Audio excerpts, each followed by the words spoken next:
तर नमस्कार मंडळी, सर्वांना गुढीपाडव्याच्या खूप खूप शुभेच्छा. आजची नवीन वर्षाची सुरुवात गुरुवारी म्हणजे स्वामींच्या वाराने सुरुवात झालेली आहे. तर इथे बघा गुढी आपण उभा केलेली आहे, नैवेद्य वगैरे दाखवून झाला आहे. तर इथे बघा गुढी आपण नैवेद्य वगैरे दाखवून घेतलेला आहे गुढीला. तर जानेवारीमध्ये नवीन वर्षाची सुरुवात पण गुरुवारीच झाली होती स्वामींच्या आशीर्वादाने. आणि आजची जी नवीन वर्षाची गुढीपाडव्याची जी सुरुवात आहे मराठी महिना, तर त्याची सुरुवात नवीन वर्षाची गुरुवारीच झालेली आहे. कारण स्वामीचा जो आशीर्वाद आहे तो आपल्या पाठीशी आहे, आपल्या सर्वांच्या पाठीशी आहे. तर पुन्हा एकदा गुढीपाडव्याच्या नवीन वर्षाच्या सर्वांना खूप खूप शुभेच्छा. तर आता मी इथं लागले कणिक वगैरे मळायला. त्यांना आज पोळ्या आणि इथे एकीकडे कुकर वगैरे लावला आहे डाळीसाठी. आता मग तसं आपण कणिक मळून घेणार आहोत. इकडे बघा मी कुकर लावलं डाळीचं, पण 10 मिनिटं झालं डाळ घातली, शिजत चांगली शिजून देणार आहोत. ते बघा स्वामींची जी पोटली आहे ती आहे, त्याचं पूजन वगैरे मी करून घ्यायला लागले होते. तर पोटलीचं पूजन करायचं होतं.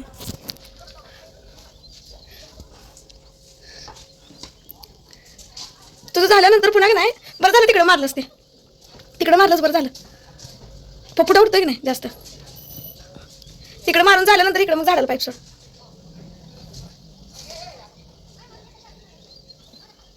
गुढी उतरायची आता अंकला लगे.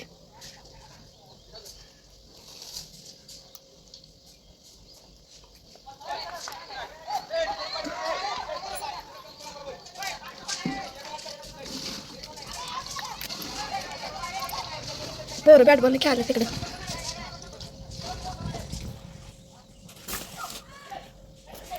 मार पाणी, पाणी मार, सुट्टी देऊ नको, पाणी माराय.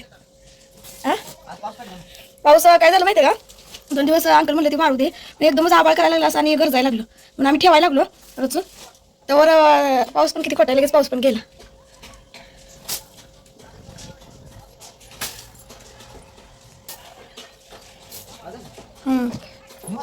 ने झाडाला सोड. चप्पल बघ, पाय चिपली बघ तिकडे, हळू लागला असतं की. जाऊ तिकडे नारीला.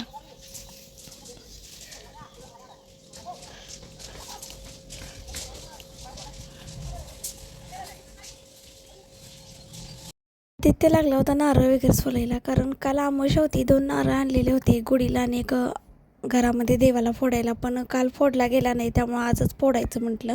आणि गुढीला एक नारळ फोडायचा होता, म्हणजे वाढवायचा होता. तो आहोंनी फोडलेला म्हणजे सोललेला होता आणि आधी ते एक सोलायला लागला होता. तर इथं बघा देवाला एक आहोंनी वाढवलेला आहे आणि बाहेर एक गुढीला.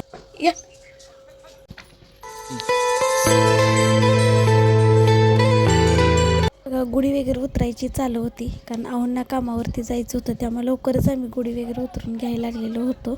म्हटलं आता चला गुढी उतरायची. काय काय शिकवलं जातं ते सांगे तुम्हाला, ती वाईट माहिती वगैरे देतात ना लिहायला, ते शिक्षक फळ्यावर देतात का तुम्हाला? कसं म्हणजे तुम्हाला पुस्तकं पण दिलं ते आता तात्पुरतं देतात, लिहापुरतं असं आहे. हां हां हां. आणि किती मुलं आहेत, पट किती आहे तुमचा? 20 पट आहे, फक्त 20 मुलं आहेत ते. 20 मुलापैकी 2च मुलं येते. कुठल्या ह्याला तू आता शिकतोयस? ऑटो मोबाईल, गाडीचं शिकवत होतस ना? ऑटोमोबाईल आहे. आणि 20 मुलापैकी फक्त 2च मुले येते, 2च मुलांना शिक्षक शिकवत येते. सर आहेत का मॅडम? ती मग गैरहजर राहत नाहीत का कधी? मग तुमच्या आधी येतात का तुमच्या नंतर येतात? आम्ही दोघ असतो. हां, ती कधी येतात वर्गावर, तुमच्या आधी का तुमच्या नंतर? शिक्षक शिक्षक आम्ही आलो. आता परवा म्हणलास मला तुला लेट झालता जायला, होतं रे. चांगलं शिकवतात ना? नाही गाडी वगैरे कधी असं नाही काय शिकवलेलं अजून, खोलून असं जोडायचं कसं? सराला येत नाही, काय शिकवते. बर बर. हां म्हण की, काय म्हणलास? मला काय कळलंच नाही. सरालाच काय येत नाही ग, तोंडातलं काय देतच का? काय येत नाही सरांना.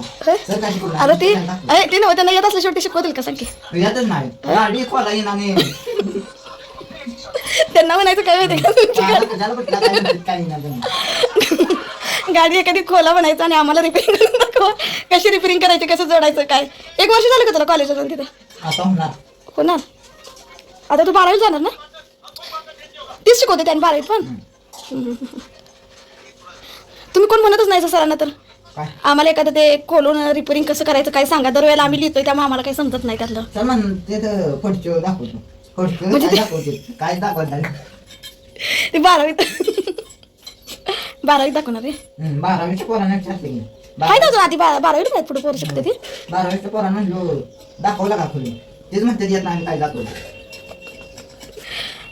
तर तुम्हाला बघा पाण्यामध्ये तिथे समोर मगर दिसत असेल. तर मगरीचं जे प्रमाण आहे ते भरपूर असं वाढलेलं आहे. भरपूर मगरी आहेत नदीमध्ये. तर बघा आमची ही कृष्णा नदी आहे, आमच्या गावची कृष्णा नदी. तर दुदंडी भरून अशी वाहते. तर मगरीचं जे प्रमाण आहे ते